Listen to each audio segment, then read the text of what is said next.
Hello everyone, welcome back to Maelstrom Gaming. My name is Malachi Gardner. Today I'm going to be unboxing the new core set for the Lord of the Rings LCG. I hope you all enjoy the video. Alright, so here is the new Lord of the Rings core set box, and it's decently bigger than the previous revised core set that I have here. So it's a little bit bigger. The box for the new core set is actually the same size as the Marvel Champions box, which is a nice size box. So let's see what's in it. Let's open it up, and who knows, maybe we'll actually get an insert. Although, knowing Fantasy Flight, that the chances of that aren't the highest. Probably it's more of a trench. We'll see what happens. Alright. We have a Learn to Play and a rules reference. So, the Learn to Play is 30... let's see. Were the rules actually in here? Okay, so it's 31 pages long for the Learn to Play guide, which isn't too terrible. And then the rules reference is, let's see, also 31 pages long. So if you read through everything, it's going to be 62 pages, which is a decent amount. We have an ad here for Journeys in Middle-earth. Okay, and then tokens. So this reminds me a lot of the Marvel Champions insert. It's pretty much the same. And the Marvel Champions insert, while is fine, it doesn't actually have any, doesn't come with any dividers. So really, it isn't all that helpful. So if this comes with dividers, then this insert will actually be pretty nice. But if you have to supply your own, then that's not super great there. All right, see if I can open this. Okay, so we have three punch boards, and one interesting thing is that we now have threes, and is now that each token type has three different denominations. We have ones, threes, and fives, whereas the previous Lord of the Rings sets only had ones. So you had a lot of these little tokens to use, but having threes and fives would could make it slightly easier to have multiples of a token, in counting them. So having 5 of these little tokens is a little bit harder to keep track of than just a 5 token here. Although I will say I'm not a huge fan of how these look. Maybe as I play it more and get used to it, I'll be able to adapt to the change from just having these tokens here to having these bigger tokens here. But I'm not a huge fan of the design at this point.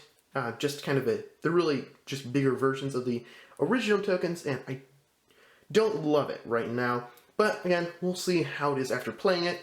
Those are the progress tokens. The resource tokens, same thing.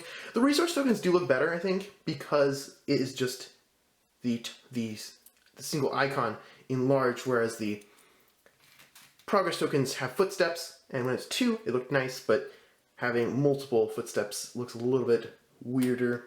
But these do look nice, where it's just I don't know what that is actually, like a gem or something. I do like these more than the progress tokens. And then the wound tokens. Yeah, these aren't actually as bad either, because it is just the single image, just enlarged, instead of having it be different numbers of footprints, and it doesn't even correspond to the value of the tile. The 1 token has 2 footprints, the 3 has 4, and then the 5 has 5 footprints, which actually does match up. So there's, I don't know, I'm not a huge fan of those progress tokens, but the wound and resource tokens really aren't that bad. And I think I could get used to that. So we just have lots more here. A first player token, which this is identical to the one in the base game, the original one at least. And then we have these dials here. So be able to set up these dials. This looks to be the same as the ones in the previous core set. The original core set had much larger dials, but when they released the revised core set, they changed these smaller dials, which I do prefer these smaller dials. And so having more of these is going to be helpful. And if you want to play with 4 players, or use them in other games that don't have as great dials. And that is one thing with this core set. This supports 1 to 4 players, whereas the original core set and also the revised core set supported 1 to 2 players, and then if you wanted to play with 3 or 4 players, you have to buy a second core set.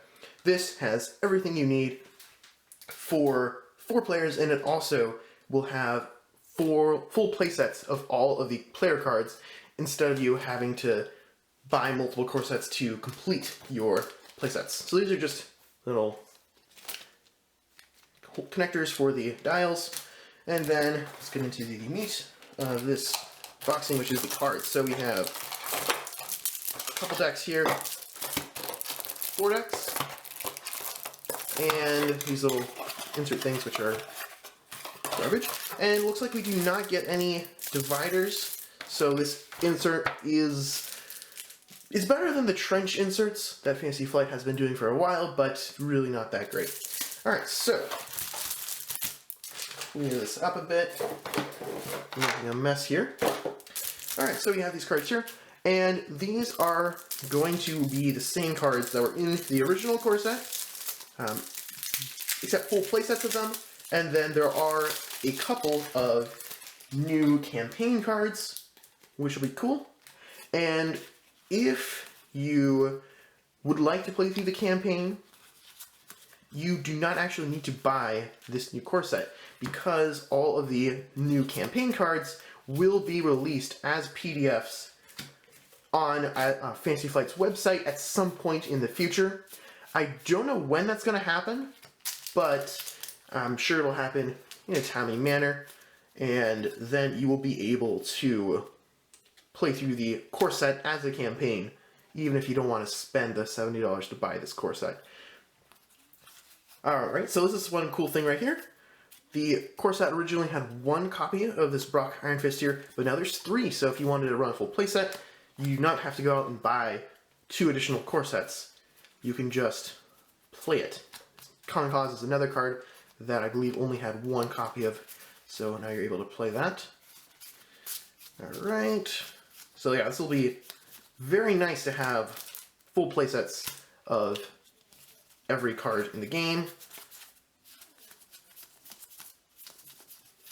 Alright, so just those cards there. Alright, so far nothing new in terms of new cards.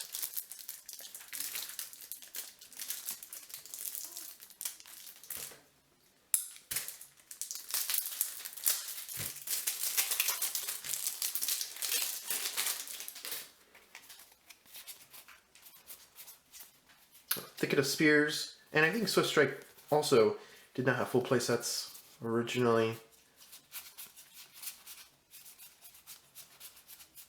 Okay.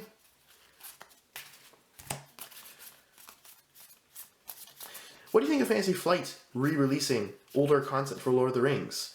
Do you like it? Are you gonna buy it, or just you know, use the print and play files to get the new campaign cards? I'd love to hear what you guys think. I think personally that it's a great thing to do, because it makes it so much more accessible to new players who can now just buy the $70 core set. So yes, $70 is a decent amount for this game, but you need to remember that in the past, people would be buying one $40 core set to try the game, but you don't get a full experience. So if you want full playsets of everything, you'll need to be spending like $120 to buy full playsets of everything, because you need to buy 3 core sets. Now, buying 3 core sets is a little bit overkill. I just bought 2, because that will give you 3 copies of most cards, all the cards that in the core set that come with 3 or 2 copies, you'll have full playsets of.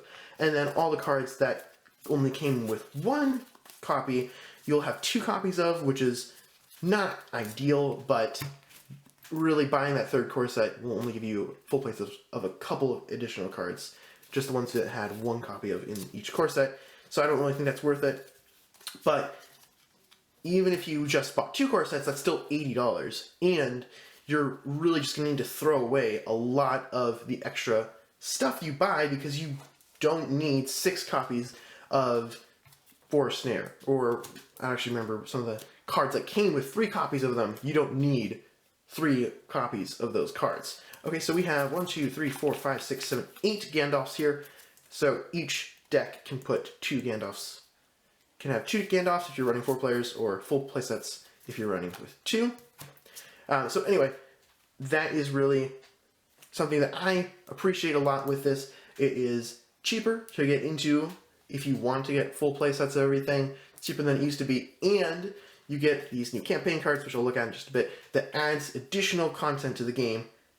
And it's also just simpler. It's a lot simpler just telling someone that's new to the game that you just need to buy a single core set. Yes, it's $70, but you just buy the one core set, instead of having them buy a $40 core set, which is more of a demo, and then if they really want to play the game, they'll need to drop an additional $40 or even $80 to buy additional core sets to get the full experience.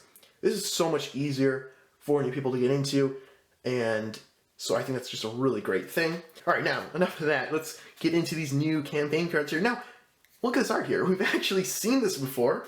In fact, we saw it earlier in this video.